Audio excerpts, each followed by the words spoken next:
कि सबसे ज़्यादा जो सरकारी नौकरी है वो किन राज्यों के पास है और किन कारणों से है। ठीक है दोस्तों, जय हिंद।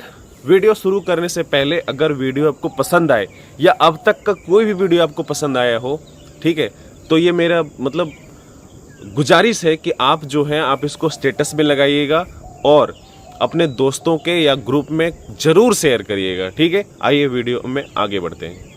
आज हम बात करने वाले हैं कि 10वीं और 12वीं के बाद तैयारी किस प्रकार करें और किस चीज़ की तैयारी करें कि आसान जॉब हो जाए। ठीक है, देखो सबसे पहली बात ये समझना ज़रूरी है कि सबसे ज़्यादा जो सरकारी नौकरी है वो किन राज्यों के पास है और किन कारणों से है। ठीक है, तो सबसे पहली बात हम बात करेंगे इसमें कौन है, तो राजस्थान और बिहार है।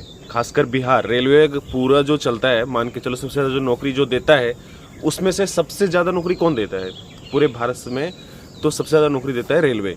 और रेलवे में जो पूरा डिपार्टमेंट है ना, वो पूरा जो है वो पूरा का पूरा भरा हुआ है सिर्फ बिहार के लोगों से और राजस्थान के लोगों से। ठीक है, इससे मेरा कोई शिकायत नहीं है, उनका तरीका बता रहा हूँ आज।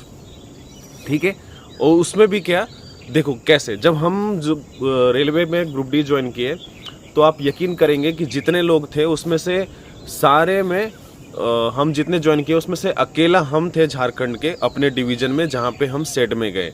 ठीक है, और 20-25 लोग एक साथ गए, उसमें से ज़्यादातर बिहार के थे और राजस्थान के थे और कुछ गिन चुन के एक आध यूपी के। ठीक है, तो 3-4 यूपी के थे। ठीक है अभी तक वहाँ पे सेट में एक आदमी गया है इस बार 2019 में जो भर्ती हुआ उसमें। अभी जब टेक्नीशियन की जब भर्ती हुई 2019 में 18 के बाद, तो 19 वाली भर्ती के समय वहाँ पे 33 टेक्नीशियन गए, उसमें से 32 टेक्नीशियन जो थे वो बिहार के थे और एक जो था वो राजस्थान का था। और जोन सुनिएगा, सिकंदराबाद। तो आसान तरीका ये है कि सबसे पहले अगर हाइट कम है तो ठीक है, पहली बात तो ये कि सरकारी नौकरी अगर चाहिए, ठीक है, सरकारी नौकरी हम ये नहीं कह रहे सरकारी नौकरी बहुत ज़रूरी है, ऐसा कुछ नहीं, आपके ऊपर है कि आप क्या करना चाहते हो। ठीक है, किसी को नहीं करना तो अलग बात है। अभी बात करें सरकारी नौकरी किस प्रकार ले सकते हैं, तो सबसे पहली बात वो जो संसाधन जिनके पास है और पढ़ाई कर सकते हैं, पैसा है पढ़ने की, तो और कुछ अधिकारी वगैरह बनना चाहते हैं तो उनकी बात अलग है। ठीक है, उनकी बात अलग है। अगर जो सिलसिलेवार तरीके से बढ़ना चाहते हैं, जैसे कोई छोटा सा जॉब लिया फिर पढ़ाई करके उससे ऊपर उसके ऊपर इस तरह से स्ट्रगल करके पहुंचना चाहते हैं, या फिर कोई छोटा सा जॉब लेकर के भी संतुष्ट है, तो अलग, तो उनके लिए है ये। ठीक है, जिनके पास संसाधन है वो बढ़िया, आप तैयारी करिए, किसी एक चीज़ के लिए बनिए, कोई दिक्कत नहीं। ठीक है, अभी बात करेंगे कि आसान क्या है। तो आसान ये है कि आप ITI या डिप्लोमा कर सकते हो 10th 12th के बाद। ठीक है, इसमें फ़ायदा ये होता है कि जब भी आप अप्रेंटिस का फॉर्म भरते हो तो रेलवे ग्रुप डी और टेक्नीशियन में आपको इसका बेनिफिट मिलता है।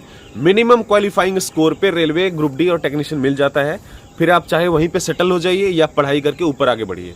ठीक है, ये उनको फ़ायदा मिलता है, उनको पता है, ये बिहार में जो लोग हैं और जो बच्चे पढ़ रहे हैं उनको इसके बारे में जानकारी है। उनके जो सीनियर है, जैसे जो उनसे ऊपर आकर बढ़ गए आगे, उनके लिए ये मतलब मोटिवेशन और मतलब सक्सेस का तरीका बताने का काम कर रहे हैं वो। ठीक है, नंबर एक बात रेलवे के लिए। अभी जो GD में या जिनकी हाइट अच्छी है, ठीक है, जो फोर्स वगैरह में ज्वाइन करना चाहते हैं, जिनकी हाइट अच्छी, उनकी बात कर रहा हूँ, तो जिनकी हाइट अच्छी है उनके लिए स्टेट पुलिस वगैरह जो भी है, सब इंस्पेक्टर या जो है, उनकी तैयारी तो बिल्कुल करिए 100%, क्योंकि पैरामिलिट्री फोर्सेस या किसी फोर्स में जाने से अच्छा है आप अगर स्टेट पुलिस में अगर हो तो बहुत बढ़िया है। ठीक है, अपने स्टेट में रहोगे और सेवा का मौका भी मिलेगा। इसके बाद अगर हाइट में जब है तो दिक्कत यहाँ पे आती है सबसे ज़्यादा, GD में कंपटीशन भी ज़्यादा है और रैंक भी कम है।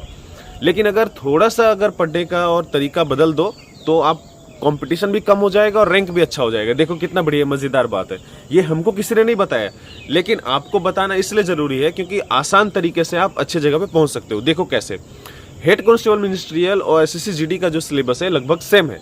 ठीक है, कहीं कोई अंतर नहीं, कट ऑफ भी लगभग सेम जाता है। ठीक है, जितना यहाँ पे जाता है उतना ही वहाँ पे भी जाता है, लगभग परसेंटेज के आधार पे देखे तो, क्योंकि स्कोर कम ज़्यादा है, मतलब जो 100% स्कोर है वो ज़्यादा अंतर है। तो इसमें सबसे ज़रूरी ये है कि हेड कांस्टेबल मिनिस्ट्रियल के लिए आप हिंदी और इंग्लिश टाइपिंग सीखिए। ठीक है, अगर हो जाता है तो बहुत बढ़िया, और नहीं भी होता है तो उसमें निराश होना नहीं है। जब आप GD में भी आओगे तो वहाँ पर भी आपको ऑफिस का काम मिल जाएगा। ठीक है, स्किल जो है वो कहीं बेकार नहीं जाता। एक बात दूसरी बात ये कि आप ट्रेड्समैन का भी भर सकते हो, ठीक है, शुरुआत करने के लिए, ठीक है, वो आपकी मर्जी है, अगर आप नहीं चाहते तो नहीं भरिए, ठीक है। 2 चीज़ हो गया, जीडी, ट्रेड्समैन और मिनिस्ट्रियल। अभी बात करेंगे अगर आप ड्राइविंग जानते हो या सीख सकते हो, ठीक है, तो ड्राइविंग भी सीखे। देखिएगा, जब भी जो स्कोर है जो कांस्टेबल ड्राइवर का, उस पे पोस्ट कम आता है, लेकिन कट ऑफ जो है वो ज़्यादा चला जाता है। तो कौन जा रहे हैं इसमें? हमारे यहाँ के झारखंड से भर्ती नहीं होते, मतलब बहुत कम हो पाते, क्योंकि इनकी मतलब जानकारी थोड़ा कम है। इसमें सबसे ज़्यादा देखिएगा राजस्थान के लोग हैं, ठीक है। मेरे उससे कोई दिक्कत नहीं है, जिनको जानकारी होगा वो आएंगे, ठीक है, उससे कोई समस्या नहीं है। तो ऐसा नहीं समझिएगा कि हम किसी को टारगेट कर रहे हैं, बिल्कुल नहीं, गलत बात नहीं, ठीक है। तो मेरे कहने का ये मतलब है कि जब आपको ड्राइविंग में थोड़ा सा स्किल है और सीख सकते हो, तो आप ड्राइविंग सर्टिफिकेट, लाइसेंस जो है वो बनवाइए और उसकी तैयारी करिए और फॉर्म भरिए। सेम एग्जाम पैटर्न है, एकदम आराम से। अभी देखिए, जीडी के साथ साथ आपकी अगर हाइट है तो जीडी हो गया, हेड कांस्टेबल मिनिस्ट्रियल हो गया, ट्रेड्समैन हो गया और कांस्टेबल ड्राइवर हो गया, 4 हो गया, समझ रहे हो। अगर उससे ऊपर तैयारी करना चाहते हो तो सीपीओ, सीएपीएफ, तो वो अलग बात है। सिर्फ सेम सिलेबस पे बात कर रहा हूँ, सेम हाइट, सेम सिलेबस, ठीक है। हाइट तो ज़्यादा होता है, शायद 165 सेंटीमीटर हेड कांस्टेबल मिनिस्ट्रियल का और ट्रेड्समैन का भी है, या स्टेट पुलिस है उनका भी कम है, 165, 62, 68 ऐसे है, ठीक है। उसके बाद बात करेंगे, एक और है शॉर्ट हैंड स्टेनोग्राफर।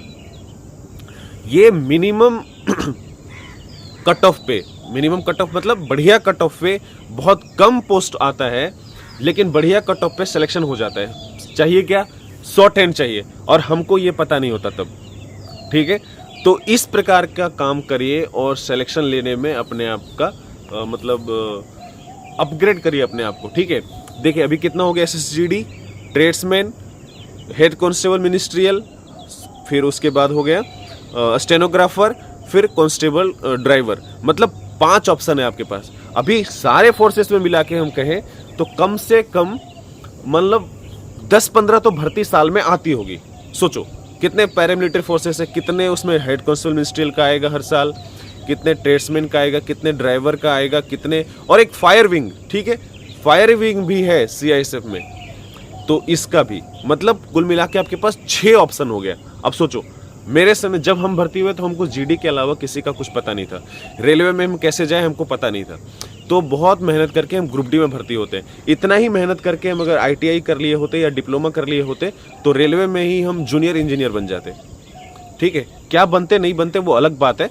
तो मेहनत ऐसे करिए और इस प्रकार से तरीके से करिए। अगर वीडियो आपको पसंद आए तो सबसे पहले इसको अपने स्टेटस में लगाइएगा। आज तक आपसे कुछ बोला नहीं इस प्रकार से, ठीक है, लेकिन आज बोल रहा हूँ। अगर आपको पसंद आए तो इसको अपने ग्रुप में दोस्तों के साथ ज़रूर शेयर करिएगा। अगर किसी एक आदमी का भी लाभ हो जाएगा तो हमको बहुत अच्छा लगेगा। जय हिंद।